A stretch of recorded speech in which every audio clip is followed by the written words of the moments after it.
तो आज का दिन में जो मैं मुद्दा उठाया ना बाबरी मस्जिद का, वो होगा नहीं होगा बाद में सोचिए। आज के दिन में ये सारा इंडिया का मुसलमान लोग मेरा सपोर्ट दे रहा है। मतलब सिर्फ मुर्शिदाबाद का मुस्लिम लोगों का सपोर्ट मिल रहा है या पूरा राज्य से? पूरा स्टेट का मिल रहा है ना? पूरा स्टेट का मुसलमान का सपोर्ट मिल रहा है। देखिए ना 6 दिसंबर फ्राइडे था, वो फ्राइडे में मैं लीम रखा गया। तो लीम रखने के बाद जो फ्राइडे सैटरडे था, तो मैं 6 दिन बाद फर्स्ट जो जुम्मा है, आज जुम्मा हुआ, तो जो जुम्मा आया तो किसी को ऐलान नहीं किया, किसी को नहीं बुलाया। खुद 1 लाख लोग सारा स्टेट से मुसलमान लोग आ गया वहाँ जुम्मा के नमाज पढ़ने के लिए। उनका घर घर अच्छा मार्बल दे के मस्जिद है, वो मस्जिद छोड़ के यहाँ चला रहा है। इतना इमोशनल आया इनको ऊपर। वो स्टेट को भी तो आ रहा है, पास में झारखंड, बिहार, असम, त्रिपुरा, सब लोगों को कुछ न कुछ आने वाला है। आज 2 लाख नमाज पढ़ने के लिए वो या कोई नमाज मस्जिद पर कोई कंस्ट्रक्शन शुरू नहीं हुआ, वो फरवरी मार्च में होगा शुरू। लेकिन इतना इमोशनल है, वो फर्स्ट जुम्मा आएगी पिछला शुक्रवार, वो भी फ्राइडे में आ गया 1 लाख लोग। आज फिर और डबल हो गया 2 लाख लोग। मान लीजिए यहाँ पे आपको अगर इधर टीएमसी का हटाना है, ये आपका अगर इरादा है, तो यहाँ पे 2 डिवीजन करना पड़ेगा।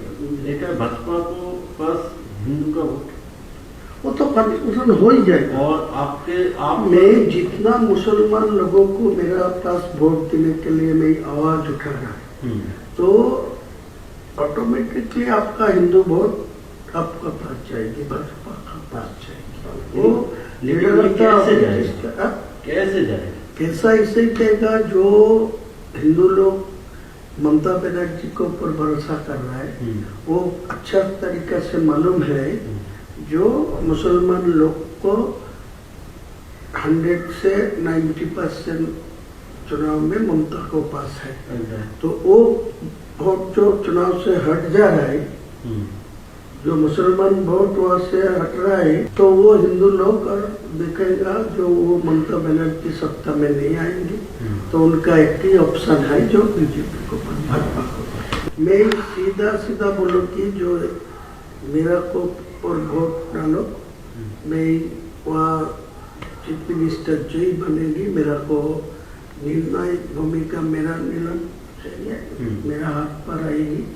तो मैं अगले दिन चीफ मिनिस्टर जो होगी वो हिंदू लोग की होगी। मेरा कोई टारगेट नहीं है चीफ मिनिस्टर बनना, लेकिन जो लोग बनेगी उनको मेरा पास 80-90 294 से 80-90 मेरा पास रहेगी। तो मैं अगले दिन वो चीफ मिनिस्टर को सपोर्ट देने के लिए मैं ये एजेंडा रखूंगा। मतलब भाजपा से अगर चीफ मिनिस्टर बनेगा तो आप सपोर्ट देंगे? पूरा सपोर्ट देगी, कोई दिक्कत नहीं। मैं ममता को किसी कीमत में नहीं आने देंगे। मान लीजिए ऐसा कुछ पोजीशन हो गया कि आपके पास मान लीजिए 50-60 आसन आ गया और भाजपा का होगा तो टीएमसी के पास बराबर का होगा, तो उस वक्त अगर आप टीएमसी को वो ताकत लगाएगी मेरे को सपोर्ट लेने के लिए, लेकिन मैं नहीं दूंगी, मैं भाजपा को देंगे। लेकिन आप अंडरग्राउंड में आपको सब जो एग्रीमेंट करने चाहिए कर लीजिए, कोई दिक्कत नहीं। लेकिन पहले मैं ये आपको खिलाफ ही बोलूंगी, इलेक्शन भाजपा के खिलाफ बोलना चाहिए, नहीं तो ये वोट इकट्ठा मेरे पास नहीं आएगी।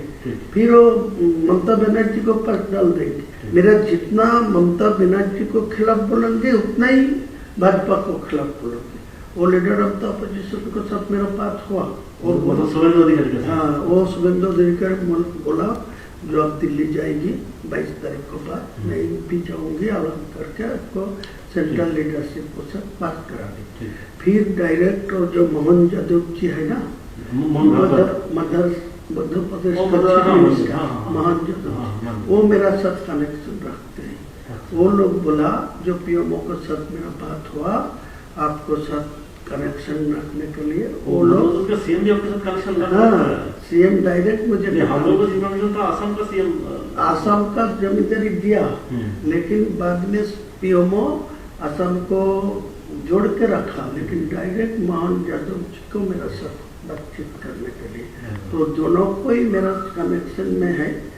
आपको 100 से 110, 20 तक जा सकता भाजपा, लेकिन आपको 148 नहीं मिलेगा। जितने ही शुभेंदु अधिकारी जी बोलिए उनको मैं बोला, तो बोले ठीक है, आपको तो जोड़ के, और मोहन जी मुझे बताया जो आपको जो 70-80 जो सीट आपको मिलेगा तो डायरेक्ट आपको डेप्यूटी दे दूंगा, मेरा सीएम होगा आपको डेप्यूटी।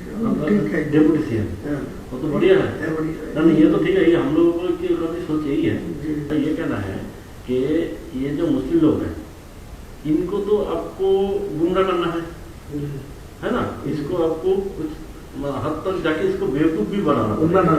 अगर आप बेवकूफ नहीं बनाएंगे तो वो उनका पास चला जाएगा। तो ये आपका पॉलिसी क्या, मतलब पॉलिसी ऐसा ही है। देखिए, मैं उनको भी बोला, शुभेंदु जी को बोला, मेरा पास पैसा चाहिए, मैं मुसलमान को इकट्ठा करने के लिए, उनको चुनाव में मेरा पास वोट लेने के लिए, वो एक सीट में 3 करोड़ 4 करोड़ खर्चा होगा। वो जो टीएमसी वाला जो है सत्ता में है, वो पैसा ज्यादा नहीं देते, लेकिन आज के दिन में जो नया मेरा मुसलमान को जो उम्मीदवार खड़ा करेगी वो सब शिक्षित मतलब होगी, स्वच्छ भावमुक्ति होगी, मुसलमान को पास उनको ज्यादा इम्पोर्टेंस भी है, लेकिन मेरा पैसा का जरूरत है। आपको टोटल कितना पैसे का जरूरत है जो आप ये अपने लक्ष्य है इसको पूर्ण कर सकते हैं? नहीं, पूरा लक्ष्य होगा 1000 मिलेगा तो बहुत, मतलब 1000 करोड़। तो ये जो है इसको मतलब कैसे आपको, मतलब आपका प्लानिंग क्या क्या है, मतलब प्लानिंग ये आपका क्या, आप कैसे इसको तोड़ेंगे, मतलब मुस्लिम वोट को कैसे तोड़ेंगे इस पैसे से? कुछ जगह मेरा जो गांव है जो जनरल है, इतना दिन से मेरा खिलाफ जो जितना बार मैं चुनाव लड़ा, तो आपका पार्टी का कोई उम्मीदवार था, तो उम्मीदवार को पास ज्यादा पैसा भी आ रहा है, लेकिन वो पैसा ग्रास रूट में वो यूज नहीं पहुंचा नहीं।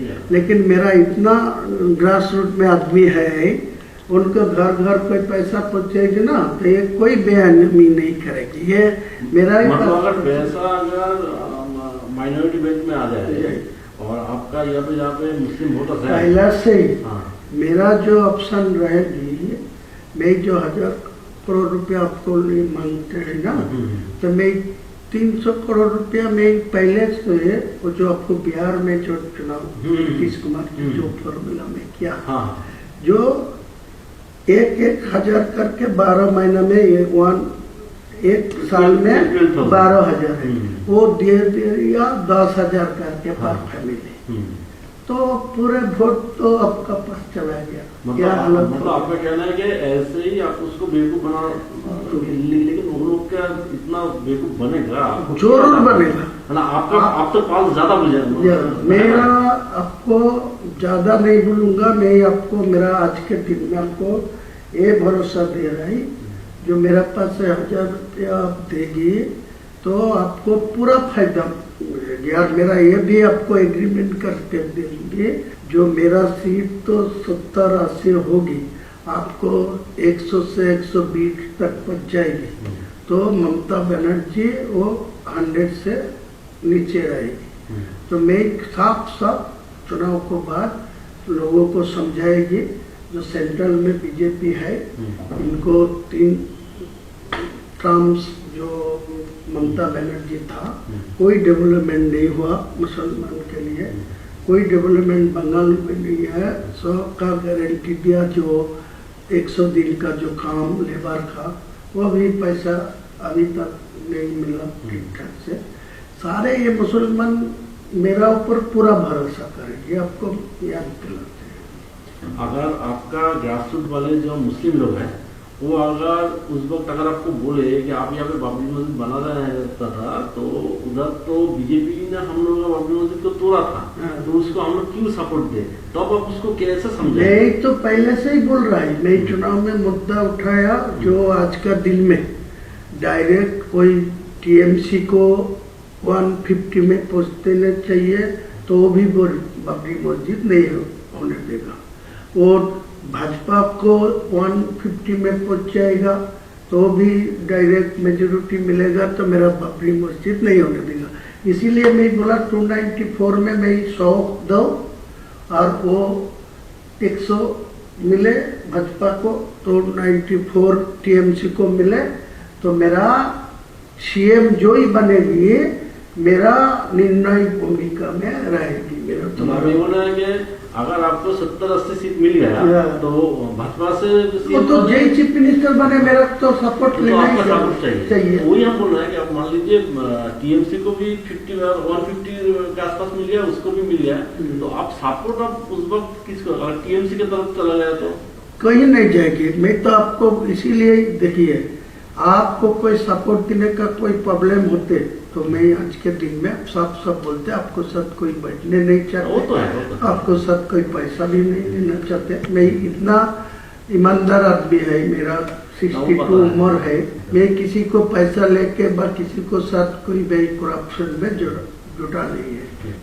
तो दादा हम लोग कंक्लूजन में आ जाते हैं कि यहाँ पे हम लोग कॉन्फिडेंस के साथ हायर अथॉरिटी को बता देते हैं कि आपका ये धनराशि चाहिए, ये अगर आपको अमाउंट मिल गया तो आगे जाके आप एटलीस्ट 50 to 60 वोट आप आपको जो आजाद देना है मेरा एक साथ में नहीं चाहिए, मैं पार्टली देना चाहिए। मैं जो 22 तारीख रैली में जो बाबरी मस्जिद का जो लिम रखा, उसी दिन मेरा 82 लाख खर्चा होगा, तो उसी टाइम तो पैसा भी नहीं था ट्रस्टी में, ओनली फॉर 5 लाख था। मेरा बिजनेस का पैसा डाल के वो किया, तो आज के दिन में वो 6 से 7 करोड़ आ गया। मेटेरियल्स भी 2-3 करोड़ को आ गया, ईटा स्टोन। ये तो हम लोग देख रहे हैं वीडियो में, ये आपका एकदम ऐसा ही चल रहा है। तो मैं आपको यही बोलते हैं, जितना जल्दी है 2 करोड़ 200 करोड़ दे दीजिए मेरे को, साथ दिल्ली हो कोई ऐसा कॉन्फिडेंसली कोई ना, ये सुरेंद्र अधिकारी को साथ में फर्स्ट टाइम से बात हो रहा है, मैं फर्स्ट टाइम सब सुरेंद्र मेरा है, तो आपको पूछ लेगी तो मालूम हो जाएगी। नहीं, हम बोल रहे हैं कि ये जो फंड मतलब आपके पास आएगा, तो ये फंड आपको थ्रू सुरेंद्र अधिकारी आपको लेना है या आप डायरेक्ट करना चाहिए? तो वो कॉन्फिडेंस सुरेंद्र अधिकारी मुझे बताया, जो आपको दिल्ली लेके जाओगे, दिल्ली को जो बंगाल का जो इलेक्शन के जो मोहन यादव जी मुझे बताया, जो पीएमओ के साथ वो डायरेक्ट रिलेशन में है, और वो हिमंत बिश्व शर्मा जी असम का चीफ मिनिस्टर भी उनको साथ है, वो पीएमओ जी मेरे को साथ रिलेशन रखने के लिए डायरेक्ट करा। तो वो भी बोला मैं दिल्ली में मध्य प्रदेश भवन में वो बुला लेंगी, बात करेंगे, लेकिन उनको साथ मेरा कोई पैसा के लिए बातचीत नहीं हुआ। वो यही बात बोला जो आपको मेरा। तो आप एक काम कीजिए, जहाँ पे भी आपको पैसे के लिए पूछा जाएगा यही अमाउंट ही बता दीजिए जी, वरना क्या होता है ना, मान लीजिए हम तो आपका तो हम लोग इमेज खराब आप तो जानते हैं, तो आप हर एक जगह में ना यही अमाउंट, तो हम इसको ही प्रपोजल में हम लोग रखेंगे, ठीक है। और है दादा यहाँ पे जो सीट है, देखिए हर एक सीट में तो मुस्लिम वोटर इक्वल नहीं है, कोई जगह में 10% है, तो कोई जगह 50% है, तो कोई जगह 80%। वो भी आपके काम पर आएंगे, कोई 20% होगी, वो मैं उम्मीदवार खड़ा नहीं करेंगे, वो तो 80% हिंदू मेजोरिटी सीट है, वो आपका ही फायदा मिलेगी। जो मेरा 135 और 45 सीट में जो चुनाव लड़ेगी ना, जो हवा में मेरा पास जो वोट हो रहा है, वो जो आवाज उठेगी, मुद्दा उठेगी, उसी टाइम जो 20% आए वो भी उनको पर चुनाव में वोट नहीं डालेगी, वो कांग्रेस को पास, सीपीएम को पास जो वोट डालेगी, तो वो तो फायदा भाजपा के ही मिलेगी। आपको सपोर्ट करेंगे ना? करेंगे। मैं तो बोला आप ये एग्री होगी, मेरा को ये मदद करेगी, तो आप भाजपा को जहाँ बैठ के जितना नेता को सब बैठे, लेकिन ये कॉन्फिडेंशियल इलेक्शन का टाइम था, ये किसी को खुलना नहीं चाहिए, पता नहीं होना चाहिए कि आपके साथ बीजेपी का संयोग है। ये होने का तो मेरा रिजल्ट खराब नहीं, ये होने से तो आपके पास से मुस्लिम लोग निकल जाएगा। वो बोलेगा कि इनको पर्सनल इंटरेस्ट में ये सब किया। नहीं तो वो कोई नहीं, मैं चैलेंज करके बोलूंगा, लेकिन मेरा को साथ आपका एग्रीमेंट होगा, साइन होगा, मैं इलेक्शन का बाद आपका चीफ मिनिस्टर होगा, जिसको भी आप निर्णय लेंगे मैं खुलना सपोर्ट देंगे, लेकिन मेरा कुछ दफ्तर तो बनना ही चाहिए मुसलमान लोगों के लिए होगा, तो मेरा क्या दिक्कत है? कोई दिक्कत नहीं, मैं ओपन बोला, जो ममता भाजपा कोई चीफ मिनिस्टर होंगे, मेरा कोई दिक्कत नहीं है, कोई प्रॉब्लम नहीं। तो आप भी आपको वोट तक यहाँ पर आपको अंदाज से आपको शुभेंदु अधिकारी के साथ रिलेशन रखना है, लेकिन ओपन में आपको उसको गाली भी वो तो बातचीत करके रखा, वो भी मेरा खिलाफ बोल रहा है। हाँ। वो भी काल बोला परसों, वो बोला जो मैं इनको भी जो बाबरी मस्जिद का लिम रखा, तो वो मैं 150 तक पहुंचने दीजिए, मैं चीफ मिनिस्टर होने दीजिए, तो इनको मैं रोक दूंगा, इनको बाबरी मस्जिद नहीं बनने दूंगा। वो तो बोलना ही चाहिए, तो मेरा कोई दिक्कत नहीं है। मुस्लिम लोग बेसिकली ना बहुत इनोसेंट होता है। हाँ, बहुत, तो इसको बेवकूफ बनाना बहुत आसान, बहुत आसानी है, ये उसी सबको बोल रहे हैं। आज के दिन को 100 मुसलमान से 80 मुसलमान को मेरा खिलाफ कोई बोलेगी तो आपको तोड़ के मारने जाएगी, देख लीजिए आप परीक्षा करके, ऐसा ही हालत। आप उनके इमोशन को पकड़ लिया, ये जो बाबरी मस्जिद वाला इमोशन है इसको पूरा पकड़ लिया, इसीलिए तो मैं जानबूझ के ये, वो तो आपको कुछ आदमी मेरे को धमकी दे रहा है, बोला वो बाबरी मस्जिद को छोड़ दीजिए, तुम हुमायूं को नाम पर करे, तुम दूसरा को नाम पर ले हुए, लेकिन वो दूसरा नाम पर छोड़ेगी तो इमोशनल टूट जाएगी। आज का दिन में जो इमोशन है बाबरी के नाम पे है, लेकिन बाबर क्या वो मेरा बाबर को साथ कोई लेना देना नहीं है, वो एक मस्जिद था, इसी इनको पास इमोशनल है। जो मस्जिद तो था अल्लाह का घर, बाबर से आपको लेना देना नहीं। अच्छा, और यहाँ पे दादा मान लीजिए ये बाबरी मस्जिद कोई वजह से नहीं बन पाया, तो आगे जाके क्या हो सकता है? देखिए, एक सच बात है, जो आज का दिन में जो आया, मैं तो फरवरी में ये शुरू कर दूंगी, सारे प्रकल्पों तो मैं अभी शुरू नहीं करेंगे, सिर्फ वो बाबरी मस्जिद का फरवरी से शुरू करेंगे, स्टार्ट होगी, स्टार्ट होने का 5% काम चलेगी वो चुनाव को टाइम तक, तो चुनाव खत्म हो जाएगी तो काज चलेगी। कोई ऐसा हालत आएगी जो सरकार मेरा ऊपर निर्णय हो सकती होगी, तो उनको समझा के वो मस्जिद बना देगी, कोई दिक्कत नहीं। कोई रोक दिया, कोई कोर्ट में जाके रोक दिया, कोई किसी को लिए रोक दिया, तो मेरा को ऊपर का वो गुस्सा नहीं आएगी, वो बोला ये तो हर कोशिश किया। या हो सकता है, या आप मान लीजिए 5% करके आपको तो वोट मिल गया, अभी जाके अगर तो दूसरे किसी से केस डालवा दीजिए, कोई केस डाला के कोई रोक देगा तो मेरा क्या कोई ये तो मेरा इलेक्शन के फायदा है, वो आपको बोला ना, मेरा दिमाग ऐसा ही है, मैं 62 प्लस उम्र है, मैं 43 ईयर्स से मैं पॉलिटिक्स पे है,